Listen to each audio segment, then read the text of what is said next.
La que nos ha...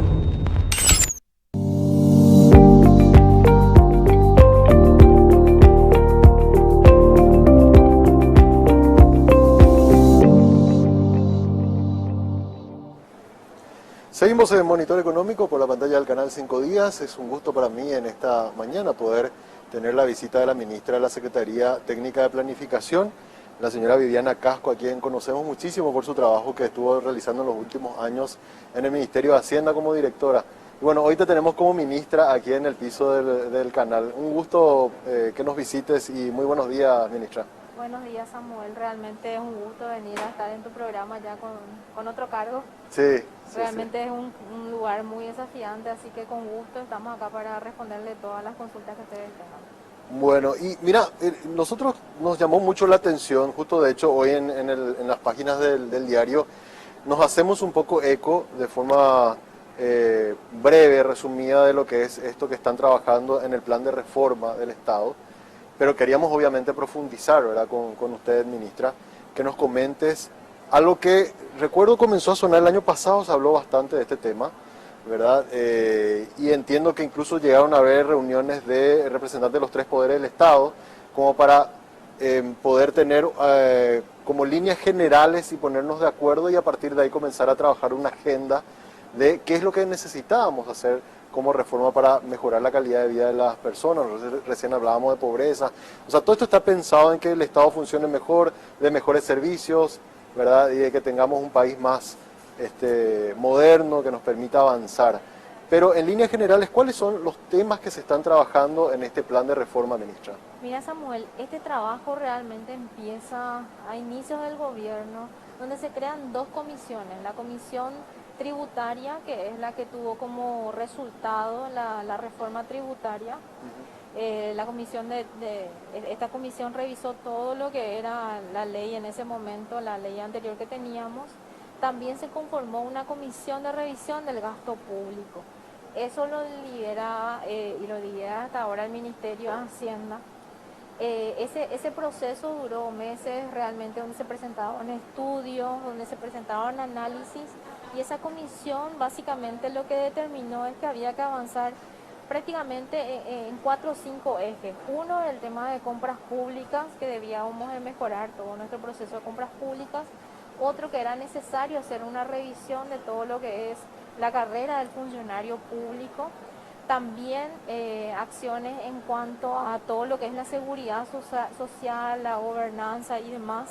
También la estructura del Estado. Entonces, a partir de ahí viene este trabajo y se intensifica durante la pandemia. O sea, para comentarte nomás de que no es un trabajo Esto que ya viene venimos antes. haciendo, Ok, claro, ok. no es un trabajo que venimos haciendo después de la pandemia, sino es un trabajo que ya lo veníamos haciendo antes. Vos sabés que las políticas públicas no se hacen de la noche a la mañana, generalmente tienen que ser prácticamente 2 gobiernos para poder ir desarrollando las políticas públicas. Todos esos estudios se venían haciendo, entonces obviamente se empezó a acelerar este proceso después de la pandemia, porque la pandemia evidenció, o más que evidenció, todas nuestras debilidades. Entonces a partir de ahí empezamos a trabajar de manera mucho más fuerte. Y ahora estamos trabajando en 2 leyes que ya tenemos terminado. Ahora el Ejecutivo está haciendo una revisión ahí de las 2 leyes que enviamos. Uno es de la función pública y la carrera de servicio civil, y el otro es la de suministro y compras públicas. Posteriormente también estamos iniciando nosotros el trabajo de la estructura del Estado, que es un trabajo muy largo y muy minucioso también que tenemos que hacer, pero estas 2 leyes que te mencioné inicialmente son leyes que ya están terminadas, y esto se enmarca dentro del Plan Yapuá Paraguay, que el año pasado se había lanzado como un como un proceso de reactivación económica, con una mirada ya obviamente post pandemia en el sentido, y este plan Yapuá Paraguay tiene 2 ejes principales. Uno, el proceso de reactivación económica de corto y mediano plazo, que es lo que ya venimos trabajando, que contiene un paquete social, de inversión pública, que son procesos que ya se estaban haciendo. Y lo otro es el proceso de transformación del Estado, que son estas leyes que te mencioné ahora. Me parece perfecto. Nosotros hoy le preguntamos, pusimos esto en redes sociales, le estamos preguntando lo siguiente a los televidentes. Y mira, tenemos ya casi 200 votos de la gente que está participando. Como para que tengas una idea nomás, ministra, de la reacción de la gente a través de los votos. Le dijimos, el Poder Ejecutivo analiza presentar un paquete de leyes de reforma estructural del Estado en las que se encuentra un proyecto para mejorar las compras públicas y otra de la carrera del servicio civil, ¿verdad? ¿Qué otros temas se debería incluir? Le preguntamos a la gente, ¿verdad? Y creo que algunos ya están acá. Disminuir los gastos rígidos, ¿verdad? Limitar la posibilidad de la modificación de la ley del presupuesto por parte del Congreso, ¿verdad? Que siempre eso es un problema, ¿verdad? Hacienda, yo creo que más o menos comienza ya por marzo, abril a diseñar el presupuesto, llega en agosto, septiembre, cuando se tienen que comenzar a estudiar y hay veces el Congreso hace modificaciones, así que escapan todo al criterio técnico, digamos, de sostenibilidad. Entonces, pusimos eso y la gente está votando. Limitar el cargo de los asesores, ¿verdad? O no autoasignación de salario, que fue un problema que tuvimos también hace poco en el Senado. Las respuestas, 43% habla de la cuestión del salario, lo de disminuir gasto rígido es medio también similar, está de 41%, el tema de limitar el cargo de asesores 12% y limitar el tema del PGN un 3,2% de la gente que está participando. En eso que nos comentaste de la cuestión, a mí me parece muy interesante lo del tema de hacer una carrera del servicio civil y lo del tema de las compras públicas que estuvieron tan salpicadas siempre de dudas, por más de que Contrataciones tiene todo un esquema que busca de alguna forma mitigar eso, igual siempre hay dudas respecto a eso. ¿Qué puntualmente se van a plantear en ambos casos? Plantean estas leyes que van a presentarse, ministra. Mira, la encuesta que ustedes realizaron, yo creo que responde básicamente también a cuestiones que están dentro de la ley. Obviamente uno de los mayores gastos rígidos que tiene el Estado, justamente eso, todo lo que es la parte salarial. Sabemos que de 100 guaraníes que recauda el Estado en términos de impuestos, prácticamente el 83% va a gastos salariales. Y eso otra vez hay que volver a dividir a qué sectores de gastos salariales. Ahí tenemos áreas que son imprescindibles y que el Estado tiene que realizar, que son cuestiones de educación, salud y fuerzas públicas, que más o menos de ese 100% de gastos salariales están en un 75% y más o menos 25% está todo lo que es el sector administrativo y misional. La carrera del servicio civil se enfoca en ese sector, pero la ley tiene principios que abarcan a toda la carrera, a todas las carreras, por decirlo así. O sea, hay principios de capacidad fiscal que hoy, si bien están dentro del presupuesto, pero no es determinante a la hora de hacer el presupuesto. También da una visión de mediano plazo en el sentido de que todas las instituciones, una vez que se apruebe la ley, tienen que presentar un proceso de planificación de mediano plazo. Es decir, que yo tengo que hacer una proyección por lo menos de 5 años de cuál va a ser la necesidad que yo tengo en cuanto a recursos humanos. Eso también le va a permitir al Ministerio de Hacienda tener cierta previsibilidad, obviamente en condiciones normales, de cuál va a ser la necesidad que va a tener de recursos por el otro lado, ¿verdad? Y lo otro también que es muy importante, que si bien está en la 1626, pero sabemos que la 1626 fue atacada por varios sectores, acciones de inconstitucionalidad y demás, es el tema del acceso a la función pública. O sea, lo que tenemos que buscar es que el acceso a la función pública sea equitativo, es decir, que el hijo de ña Juana que está vendiendo yuyo tenga la misma oportunidad de una persona que está en un colegio privado, claro, etcétera, ¿verdad? Entonces, que sea sí o sí por concurso y no solamente el ingreso, sino también la permanencia dentro de la institución y los posibles ascensos que se puedan dar en la institución.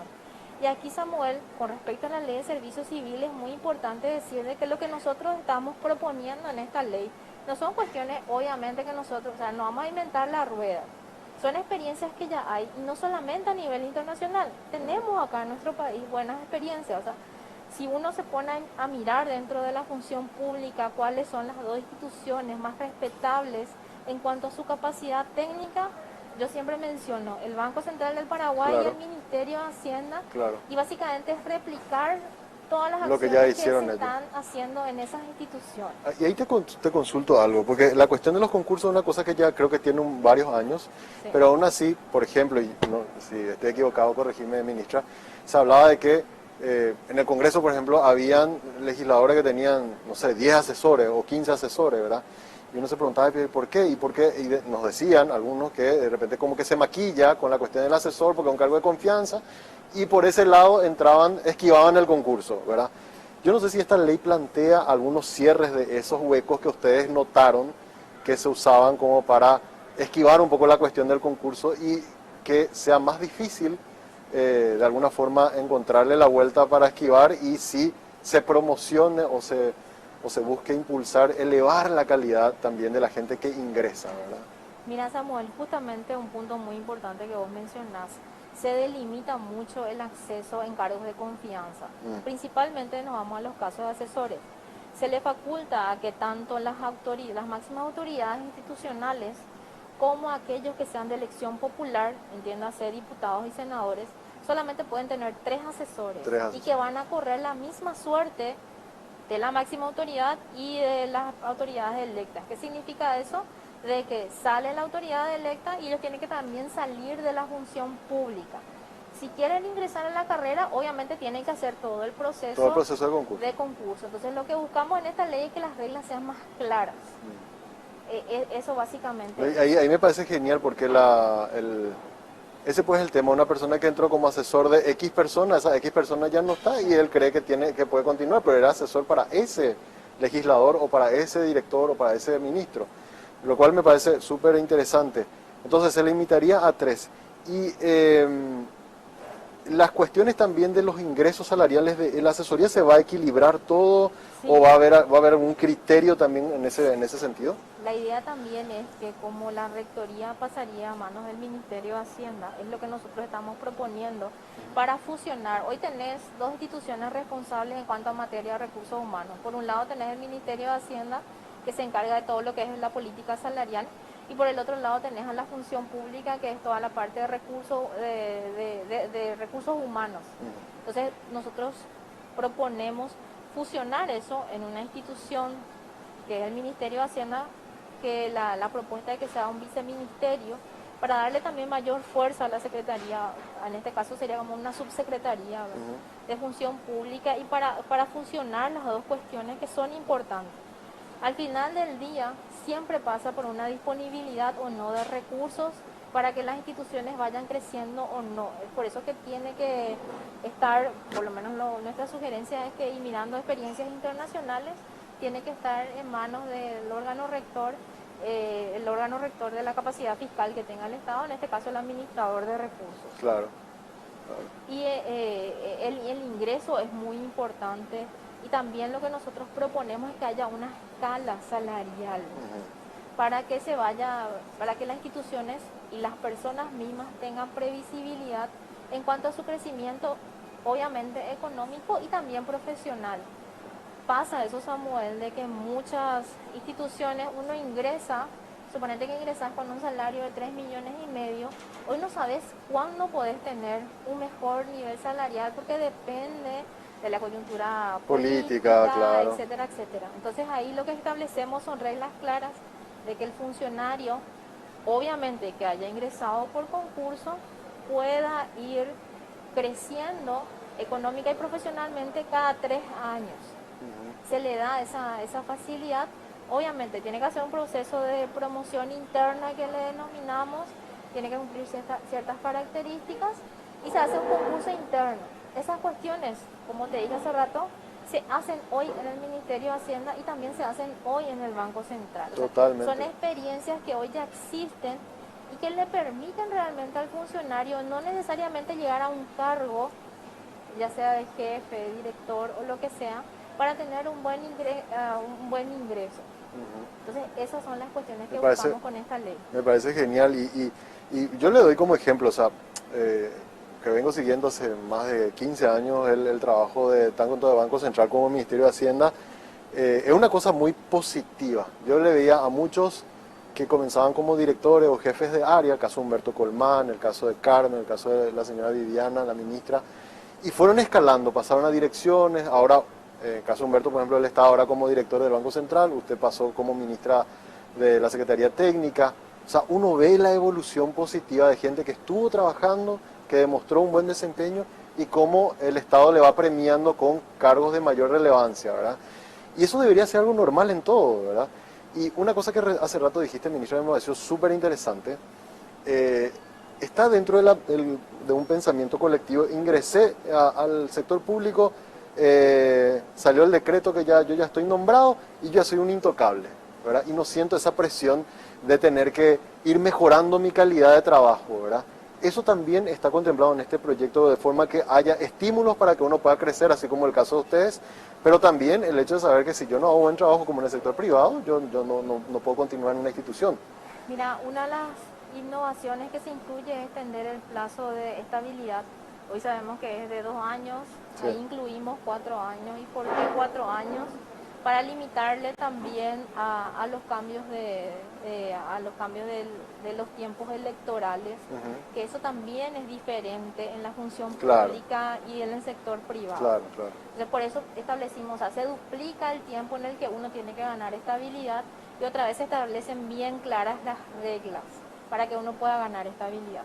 Eso como primer punto. Como segundo punto también es que cada cierto tiempo obviamente existen evaluaciones que se le tiene que hacer al funcionario público y esas evaluaciones van a ayudarle positiva o negativamente para poder ir ascendiendo en la carrera. Así mismo. Entonces, esas son creo que las cuestiones y te quiero comentar también que tanto Carmen como yo, como Iván, por ejemplo, que hoy Iván estamos Haas, que ahora pasó a viceministro, viceministro de Economía, ¿cierto? somos personas que ingresamos al Ministerio de Hacienda por concurso y desde pasante. O sea, nosotros hicimos toda la carrera en el Ministerio de Hacienda y realmente vemos de que es una escuela en el sentido de la metodología de trabajo y que te permite, y eso también es un aliciente para los que van ingresando Claro. al ministerio, de que ellos vean de que existe posibilidad, no solamente si tenés o no un padrino político o algún contacto dentro de la institución, sino que todos tienen la posibilidad Totalmente. de ingresar y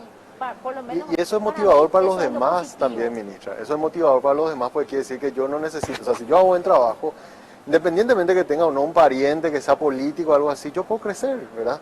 Y excelente, el caso de Iván Haas, el caso de Carmen Marín, el caso tuyo, el caso de Humberto, son casos realmente El de ministro de éxito. El Hacienda. ministro de Hacienda, el caso, claro, del doctor Oscar Llamosa, en fin.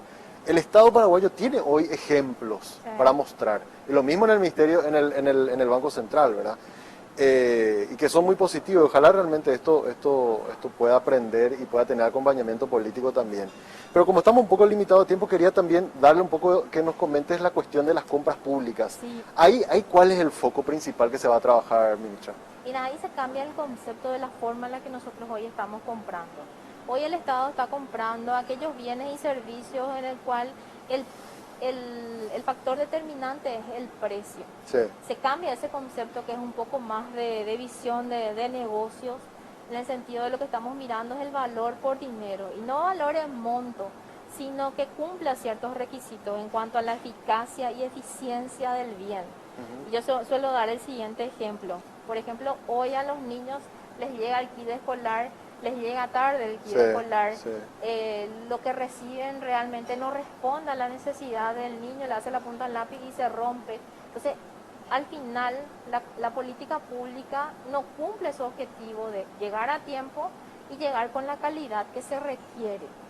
Entonces se le está dando esa visión de valor por dinero que es un puente entre la política de compra pública, considerada o conocida por todos nosotros como compra de bienes y servicios que la ciudadanía requiere, y también de que el Estado pueda influir en objetivos estratégicos. ¿Qué significa objetivos estratégicos? Por ejemplo, equidad de género, el apoyo a las MIPYMES, y otras cuestiones que el Estado tiene también como objetivos estratégicos, que no solamente es la compra en sí. Claro. Básicamente eso es lo que engloba valor por dinero. Y consulto una cosa, porque esta es una queja recurrente. Una empresa ganó una licitación, hace rato pusiste el caso de los útiles, no entregó a tiempo o entregó productos de mala calidad diferentes a lo que estaban en el pliego. ¿Hay una forma de que se pueda ir puntuando y después cuando se vuelva a presentar a otra licitación, esa empresa tiene menos puntos de alguna forma o la mala experiencia ya le excluye, ¿verdad?, de participar a otros concursos? ¿Alguna forma de premiar al que ganó una licitación y cumplió a cabalidad el contrato, y otras que hay veces, porque pasa, ¿verdad?, que una empresa que, no sé, ganó una licitación, hizo mal su trabajo y resulta ser que gana otras y sigue trabajando para el Estado, ¿verdad? Mira, la visión que se le da, por eso se llama sistema de suministro, no solamente estamos hablando de la compra, la visión que se le da es una visión integral de toda la cadena. Sí. Hoy estamos muy centralizados en lo que es el proceso de compra, pero le estamos mirando como un todo al proceso. Claro. ¿Y qué significa mirar a un todo al proceso? Significa mirar desde la planificación, que para nosotros es una de las etapas fundamentales del proceso. Luego la selección de la modalidad de compra, porque hay varias alternativas de modalidades de compra que se pueden seleccionar. El proceso en sí de compra pública, la administración de los bienes y servicios y la última etapa que también yo considero que una de las más importantes es la evaluación, que es la que vos estás mencionando. Y lo otro también es que se crea, hoy ya existe un registro de proveedores del Estado, pero es un registro nada más de quién es el proveedor. Samuel es o no proveedor del Estado. Claro. Le incluimos a ese registro la posibilidad de que también estén los que están inhabilitados. Es decir, va a tener va a tener el historial de información juntamente con la evaluación que tenga ese proveedor, para que al momento de la compra la institución responsable pueda determinar el mejor proveedor que consiga. Otro punto también que es muy importante, que consideramos de que podría ser uno de los mayores ahorros que pueda tener el Estado. La ley actual no te permite hacer compras conjuntas, compras consolidadas, pero depende de que si la institución quiere o no quiere. En este caso, como tenemos la mirada integral del proceso, dentro de la etapa de planificación ya se podría identificar cuáles van a poder ser o cuáles de los bienes y servicios podrían responder en cuanto a una economía de escala de las compras conjuntas o estandarizadas. Es decir, de que si, no sé, de las casi 100 instituciones que tenemos, 50 van a comprar vehículos este año, bueno, ahí compramos encontramos claro, un espacio de mejora, totalmente, de economía de escala. No, porque en el volumen accede a mejor precio, mejores posibilidades de negociación. Igual, voy a dar un ejemplo así sencillo. Todas las instituciones tienen alcohol en gel, por dar un ejemplo, ¿no? ¿Verdad? Y necesitan, porque obviamente es parte del requisito sanitario para entrar a la institución, porque no compramos todos juntos, accedemos a una mejor oferta, ¿verdad? Ese tipo de cosas es lo que se va a buscar. Así mismo. ¿Y quién va a ser el responsable de la compra? En este caso, haría la Dirección Nacional de Contrataciones Públicas. Entonces, esos son los cambios que nosotros consideramos fundamentales en esta ley, que pueden ayudar realmente, obviamente en un periodo de desarrollo. Claro. Estas dos leyes que nosotros estamos hablando responden a un mediano y largo plazo. Que hoy, si bien estamos muy interesados o muy sobrecargados con informaciones que recibimos de corto plazo, evidentemente tenemos que buscar vacunas, tenemos que buscar insumos, pero también es necesario mirar un poco qué va a pasar con el Paraguay de aquí a 5 años o a 10 años o a 15 años. Este tipo de leyes, estábamos mirando justamente la historia con el equipo, y la ley de contrataciones públicas tiene 18 años, la ley de la función pública ahora cumple 21 años. Entonces son leyes que yo creo que en ese momento en que se concibieron esas dos leyes, respondieron a la coyuntura de ese momento, pero también hoy estamos en situaciones donde necesitamos actualizar esas cuestiones. Bueno. Por último, porque me están marcando también la pausa, para tener nomás el dato, ¿cuándo piensan que esto presentan al Congreso para que comience ya el debate parlamentario de estas leyes? Y mira, nosotros estamos trabajando para enviar ahora en el mes de abril, a fines de abril seguramente. Como te dije, son leyes bastante complejas que necesitan obviamente un análisis minucioso también del equipo jurídico de la presidencia. Pero nuestra idea es enviar ahora, a fin de mes. Excelente. Vamos a estar siguiendo y ojalá tengan el acompañamiento desde el punto de vista político, que también siempre es tan importante para poder avanzar y hacer estas reformas tan necesarias para el país. Te agradezco muchísimo que hayas venido a visitarnos hoy, ministra. Realmente es un gusto para nosotros venir a comentarles un poco el trabajo que venimos haciendo desde el gobierno. Muchas gracias. Así estuvimos con la ministra de la Secretaría Técnica de Planificación, Viviana Casco, hablándonos sobre esto que es tan importante. En este mes de abril entran entonces estos dos proyectos que son el inicio de un paquete, entiendo, ¿verdad? El inicio de un paquete de ley para la reforma, la tan ansiada reforma del Estado. Hacemos una breve pausa, a la vuelta seguimos con más Monitor Económico.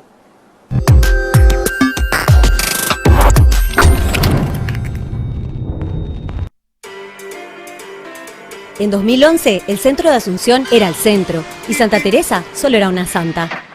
A Encarnación le decíamos Encarnación.